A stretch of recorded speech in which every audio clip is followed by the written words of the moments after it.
ध्रुव का वनगमन। चतुर्थ स्कंद अष्टमो अध्याय। श्री मैत्रेय जी कहते हैं, शत्रुसूदन विदुर जी, सनकादि, नारद, ऋभु, हंस, अरुणि और यति ब्रह्मा जी के इन नैष्ठिक ब्रह्मचारी पुत्रों ने गृहस्थाश्रम में प्रवेश नहीं किया, अतः उनकी कोई संतान नहीं हुई। अधर्म भी ब्रह्मा जी का ही पुत्र था। उसकी पत्नी का नाम था मृषा। उसके दंभ नामक पुत्र और माया नाम की कन्या हुई। उन दोनों को निवृत्ति ले गया, क्योंकि उसके कोई संतान न थी। दंभ और माया से लोभ और निकृति अर्थात श्रद्धता का जन्म हुआ। उनसे क्रोध और हिंसा तथा उनसे कली अर्थात कलह और उसकी बहन दुरुक्ति गाली उत्पन्न हुए। साधु शिरोमणि, फिर दुरुक्ति से कली ने भय और मृत्यु को उत्पन्न किया तथा उन दोनों के संयोग से यातना और निरय अर्थात नरक का जोड़ा उत्पन्न हुआ। निष्पाप विदुर जी, इस प्रकार मैंने संक्षेप से तुम्हें प्रलय का कारण रूप यह अधर्म का वंश सुनाया। यह अधर्म का त्याग कराकर पुण्य संपादन में हेतु बनता है। अतएव इसका वर्णन 3 बार सुनकर मनुष्य अपने मन की मलिनता दूर कर देता है।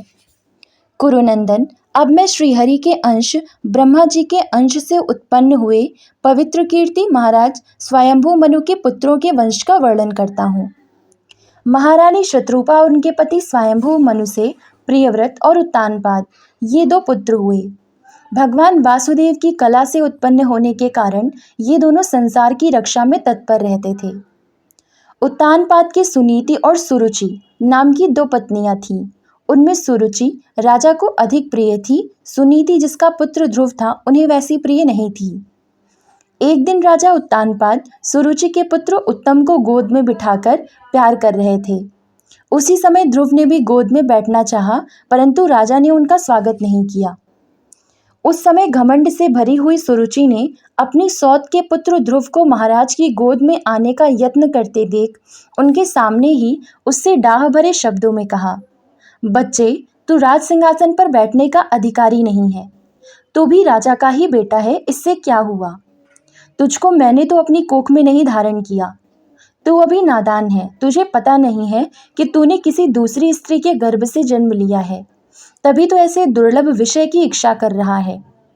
यदि तुझे राज सिंहासन की इच्छा है तो तपस्या करके परम पुरुष श्री नारायण की आराधना कर और उनकी कृपा से मेरे गर्भ में आकर जन्म ले।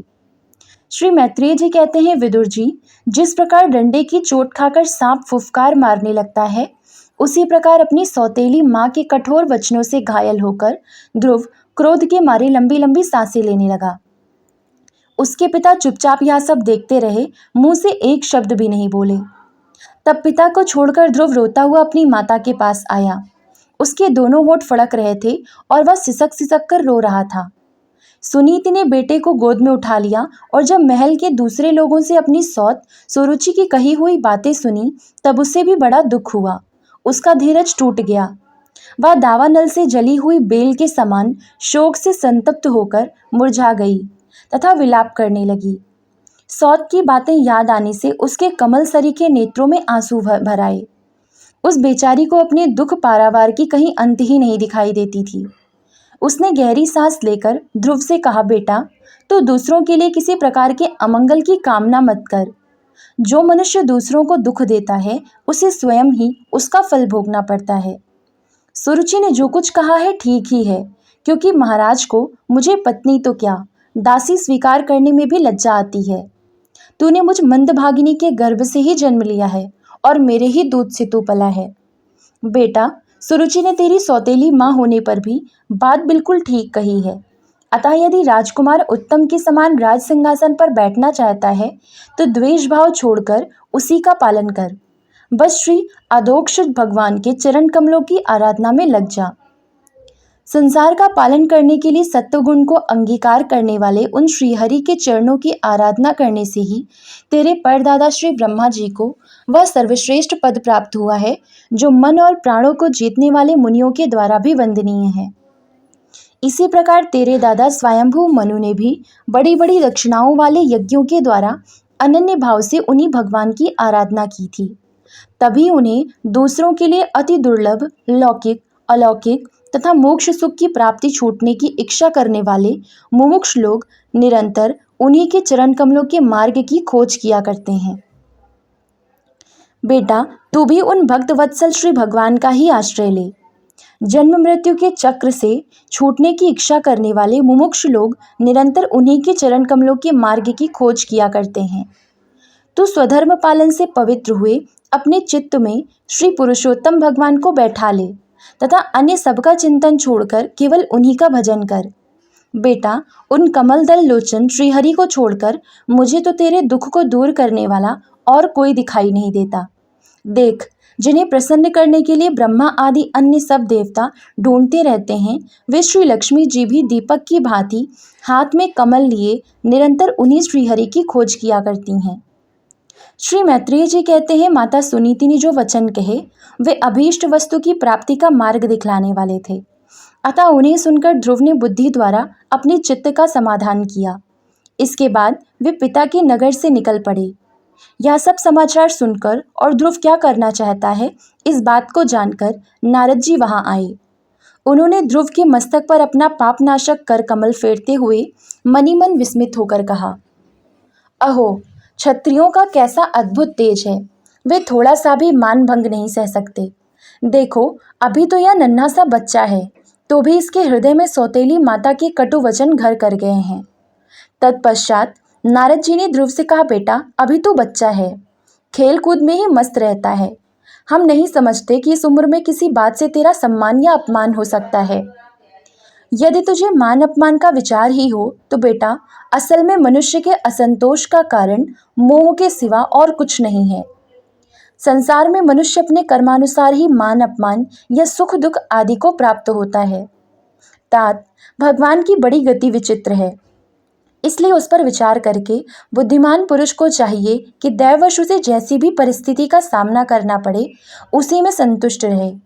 अब माता के उपदेश से तो योग साधन द्वारा जिन भगवान की कृपा प्राप्त करने चला है, मेरे विचार से साधारण पुरुषों के लिए उन्हें प्रसन्न करना बहुत ही कठिन है। योगी लोग अनेकों जन्मों तक अनासक्त रहकर समाधि योग के द्वारा बड़ी बड़ी कठोर साधनाएं करते रहते हैं, परंतु भगवान के मार्ग का पता नहीं पाते। इसलिए तो यह व्यर्थ का हठ छोड़ दे और घर लौट जा। बड़ा होने पर जब परमार्थ साधन का समय आए तब उसके लिए प्रयत्न कर लेना। विधाता के विधान के अनुसार सुख दुख जो कुछ भी प्राप्त हो उसी में चित्त को संतुष्ट रखना चाहिए। ऐसा करने वाला पुरुष मोह में संसार से पार हो जाता है। मनुष्य को चाहिए कि अपने से अधिक गुणवान को देखकर प्रसन्न हो, जो कम गुण वाला हो उस पर दया करे और जो अपने समान गुण वाला हो उससे मित्रता का भाव रखे। ऐसा करने से उसे दुख कभी नहीं दबा सकते। ध्रुव ने कहा, भगवान, सुख दुख से जिनका चित्त चंचल हो जाता है उन लोगों के लिए आपने कृपा करके शांति का यह बहुत अच्छा बताया है, परंतु मुझ जैसे अज्ञानियों की दृष्टि यहाँ तक नहीं पहुँच पाती।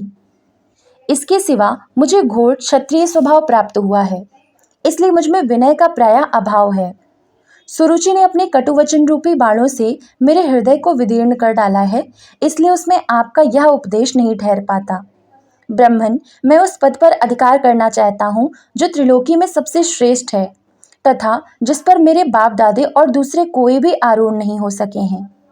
आप मुझे उसी की प्राप्ति का कोई अच्छा सा मार्ग बतलाइए। आप भगवान ब्रह्मा जी के पुत्र हैं और संसार के कल्याण के लिए ही वीणा बजाते सूर्य की भांति त्रिलोकी में विचरा करते हैं। श्री मैत्रेय जी कहते हैं, ध्रुव की बात सुनकर भगवान नारद जी बड़े प्रसन्न हुए और उस पर कृपा करके इस प्रकार सदुपदेश देने लगे। श्री नारद जी ने कहा, बेटा, तेरी माता सुनीति ने तुझे जो कुछ बताया है वही तेरे लिए परम कल्याण का मार्ग है। भगवान वासुदेव ही वह उपाय हैं, इसलिए तू चित्त लगाकर उन्हीं का भजन कर। जिस पुरुष को अपने लिए धर्म, अर्थ, काम और मोक्ष रूप पुरुषार्थ की अभिलाषा हो उसके लिए उनकी प्राप्ति का उपाय एकमात्र श्रीहरि के चरणों का सेवन ही है। बेटा, तेरा कल्याण होगा। अब तू श्री यमुना जी के तटवर्ती परम पवित्र मधुवन को जो जा, वहां श्री हरि का नित्य निवास है। वहां श्री कालिंदी के निर्मल जल में तीनों समय स्नान करके नित्य कर्म से निवृत्त हो यथाविधि आसन बिछाकर स्थिर भाव से बैठना। फिर रेचक, पूरक और कुंभक 3 प्रकार के प्राणायाम से धीरे धीरे प्राण मन और इंद्रिय के दोषों को दूर कर धैर्य युक्त मन से परम गुरु श्री भगवान का इस प्रकार ध्यान करना। भगवान के नेत्र और मुख निरंतर प्रसन्न रहते हैं। उन्हें देखने से ऐसा मालूम होता है कि वे प्रसन्नता पूर्वक भक्त को वर देने के लिए उद्यत हैं। उनकी नासिका, भौहें और कपोल बड़े ही सुहावने हैं। वे सभी देवताओं में परम सुंदर हैं। उनकी तरुण अवस्था है, सभी अंग बड़े सुडौल हैं। लाल लाल होठ और रत्नारे नेत्र हैं। वे प्रणत जनों को आश्रय देने वाले अपार सुखदायक शरणागत वत्सल और दया के समुद्र हैं। उनकी वक्षस्थल में श्री वत्स का चिन्ह है। उनका शरीर सजल जलधर के समान श्याम वर्ण है। वे परम पुरुष श्याम सुंदर गले में वनमाला धारण किए हुए हैं और उनकी चार भुजाओं में शंख, चक्र, गदा एवं पद्म सुशोभित है। उनके अंग प्रत्यंग किरीट, कुंडल, केयूर और कंकण आदि आभूषणों से विभूषित हैं। गला कौस्तुभ मणि की भी शोभा बढ़ा रहा है तथा शरीर में रेशमी पीतांबर है। उनके कटी प्रदेश में कांचन की करधनी और चरणों में सुवर्ण में नुपुर पैजनी सुशोभित है। भगवान का स्वरूप बड़ा ही दर्शनीय, शांत तथा मन और नैनों को आनंदित करने वाला है। जो लोग प्रभु का मानस पूजन करते हैं, उनके अंतःकरण में वे हृदय कमल की कर्णिका पर अपने नखमणि मंडित मनोहर पादार विंदों को स्थापित करके विराजते हैं। इस प्रकार धारणा करते करते जब चित्त स्थिर और एकाग्र हो जाए, तब उन वरदायक प्रभु का मन ही मन इस प्रकार ध्यान करें कि वे मेरी ओर अनुराग भरी दृष्टि से निहारते हुए मंद मंद मुस्कुरा रहे हैं। भगवान की मंगलमयी मूर्ति का इस प्रकार निरंतर ध्यान करने से मन शीघ्र ही परमानंद में डूबकर तल्लीन हो जाता है और फिर वहां से लौटता नहीं। राजकुमार, इस ध्यान के साथ जिस परम गुह्य मंत्र का जाप करना चाहिए वह भी बतलाता हूँ, सुन। इसका 7 रात जप करने से मनुष्य आकाश में विचरने वाले सिद्धों का दर्शन कर सकता है। वह मंत्र है ओम नमो भगवते वासुदेवाय। किस देश और किस काल में कौन वस्तु उपयोगी है, इसका विचार करके बुद्धिमान पुरुष को इस मंत्र के द्वारा तरह तरह की सामग्रियों से भगवान की द्रव्यमयी पूजा करनी चाहिए। प्रभु का पूजन विशुद्ध जल, पुष्पमाला, जंगली मूल और फल आदि, पूजा में विहित दूरवादी अंकुर, वन में ही प्राप्त होने वाले वलकल वस्त्र और उनकी प्रेयसी तुलसी से करना चाहिए। यदि शिला आदि की मूर्ति मिल सके तो उसमें, नहीं तो पृथ्वी या जल आदि में ही भगवान की पूजा करें। सर्वदा संयत चित्त, मननशील, शांत और मौन रहे तथा जंगली फल, मूल आदि का परिमित आहार करे। सर्वदा संयत चित्त, मननशील, शांत और मौन रहे। इसके सिवा पुण्य कीर्ति श्रीहरि अपनी अनिर्वचनाया माया के द्वारा अपनी ही इच्छा से अवतार लेकर जो जो मनोहर चरित्र करने वाले हैं उनका मन ही मन चिंतन करता रहे। प्रभु की पूजा के लिए जिन जिन उपचारों का विधान किया गया है, उन्हें मंत्र मूर्ति श्रीहरि को द्वादशाक्षर मंत्र के द्वारा ही अर्पण करें। इस प्रकार जब हृदय स्थित हरि का मन, वाणी और शरीर से भक्ति पूर्वक पूजन किया जाता है, तब वे निश्चल भाव से भली भांति भजन करने वाले अपने भक्तों के भाव को बढ़ा देते हैं और उन्हें उनकी इच्छा के अनुसार धर्म, अर्थ, काम अथवा मोक्ष रूप कल्याण प्रदान करते हैं। यदि उपासक को इंद्रिय संबंधी भोगों से वैराग्य हो गया हो, तो वह मोक्ष प्राप्ति के लिए अत्यंत भक्ति पूर्वक अविच्छिन्न भाव से भगवान का भजन करे। श्री नारद जी से इस प्रकार उपदेश पाकर राजकुमार ध्रुव ने परिक्रमा करके उन्हें प्रणाम किया। तदनंतर उन्होंने भगवान के चरण चिन्हों से अंकित परम पवित्र मधुवन की यात्रा की। ध्रुव के तपोवन की ओर चले जाने पर नारद जी महाराज उत्तानपाद के महल में पहुंचे। राजा ने उनके यथा योग्य उपचारों से पूजा की। तब उन्होंने आराम से आसन पर बैठकर राजा से पूछा। श्री नारद जी ने कहा, राजन, तुम्हारा मुख सूखा हुआ है। तुम बड़ी देर से किस सोच विचार में पड़े हो? तुम्हारे धर्म, अर्थ और काम में से किसी में कोई कमी तो नहीं आ गई? राजा ने कहा, ब्राह्मण, मैं बड़ा ही स्त्रैण और निर्दय हूँ। मैंने अपने 5 वर्ष के नन्हे से बच्चे को उसकी माता के साथ घर से निकाल दिया। मुनिवर, वह बड़ा ही बुद्धिमान था। उसका कमल सा मुख भूख से कुमला गया होगा। वह थक कर कहीं रास्ते में पड़ गया होगा। ब्राह्मण, उस असहाय बच्चे को वन में कहीं भेड़िए ना खा जाएं। मैं कैसा स्त्री का गुलाम हूँ, मेरी कुटिलता को तो देखिए। वह बालक प्रेमवश मेरी गोद में चढ़ना चाहता था, किंतु मुझ दुष्ट ने उसका तनिक भी आदर नहीं किया। श्री नारद जी ने कहा, राजन, तुम अपने बालक की चिंता मत करो, उसके रक्षक भगवान हैं। तुम्हें उसके प्रभाव का पता नहीं है, उसका यश सारे जगत में फैल रहा है। वह बालक बड़ा समर्थ है, जिस काम को बड़े बड़े लोकपाल भी नहीं कर सके, उसे पूरा करके वह शीघ्र ही तुम्हारे पास लौट आएगा। उसके कारण तुम्हारा यश भी बहुत बढ़ेगा। श्री मैत्रेय जी कहते हैं, देवर्षि नारद की बात सुनकर महाराज उत्तानपाद राजपाट की ओर से उदासीन होकर निरंतर पुत्र की ही चिंता में रहने लगे। इधर ध्रुव जी ने मधुवन में पहुंचकर यमुना जी में स्नान किया और उस रात पवित्रता पूर्वक उपवास करके श्री नारद जी के उपदेश अनुसार एकाग्र चित्त से परम पुरुष श्री नारायण की उपासना आरंभ कर दी। उन्होंने 3-3 रात्रि के अंतर से शरीर निर्वाह के लिए केवल कैथ और बेर के फल खाकर श्रीहरि की उपासना करते हुए 1 मास व्यतीत किया। दूसरे महीने में उन्होंने 6-6 दिन के पीछे सूखे घास और पत्ते खाकर भगवान का भजन किया। तीसरा महीना 9-9 दिन पर केवल जल पीकर समाधि योग के द्वारा श्रीहरि की आराधना करते हुए बिताया। चौथे महीने में उन्होंने श्वास को जीतकर 12-12 दिन के बाद केवल वायु पीकर ध्यान योग द्वारा भगवान की आराधना की।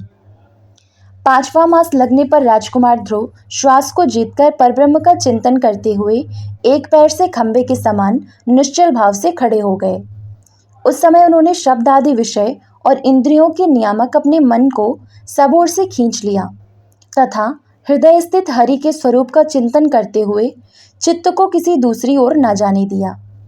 जिस समय उन्होंने महद आदि संपूर्ण तत्वों के आधार तथा प्रकृति और पुरुष के भी अधीश्वर परब्रह्म की धारणा की, उस समय उनके तेज को न सह सकने के कारण तीनों लोग कांप उठे। जब राजकुमार ध्रुव एक पैर से खड़े हुए तब उनके अंगूठी से दबकर आधी पृथ्वी इस प्रकार झुक गई जैसे किसी गजराज के चढ़ जाने पर नाव पद पद पर दाईं बाईं ओर डगमगाने लगती है। ध्रुव जी अपने इंद्रिय द्वार तथा प्राणों को रोककर अनन्य बुद्धि से विश्वात्मा श्रीहरि का ध्यान करने लगे। इस प्रकार उनकी समष्टि प्राण से अभिन्नता हो जाने के कारण सभी जीवों का श्वास प्रश्वास रुक गया। इससे मस्तक समस्त लोक और लोकपालों को बड़ी पीड़ा हुई और वे सब घबराकर श्रीहरि की शरण में गए। देवताओं ने कहा, भगवन, समस्त स्थावर जंगम जीवों के शरीरों का प्राण एक साथ ही रुक गया है। ऐसे तो हमने पहले कभी अनुभव नहीं किया। आप शरणागतों की रक्षा करने वाले हैं, अपनी शरण में आए हुए हम लोगों को इस दुख से छुड़ाइए। श्री भगवान ने कहा, देवताओं, तुम डरो मत। उत्तानपाद के पुत्र ध्रुव ने अपने चित्त को मुझ विश्वात्मा में लीन कर दिया है। इस समय मेरे साथ उसकी अभेद धारणा सिद्ध हो गई है। इसी से उसके प्राण निरोध से तुम सबका प्राण भी रुक गया है। अब तुम अपने अपने लोकों को जाओ, मैं उस बालक को इस दुष्कर तप से निवृत्त कर दूंगा। इति श्रीमद्भागवते महापुराणे पारमहंस्यायां संहितायां चतुर्थ स्कंदे ध्रुवचरिते अष्टमो अध्यायः। ओम नमो भगवते वासुदेवाय। जय श्री राधे कृष्ण।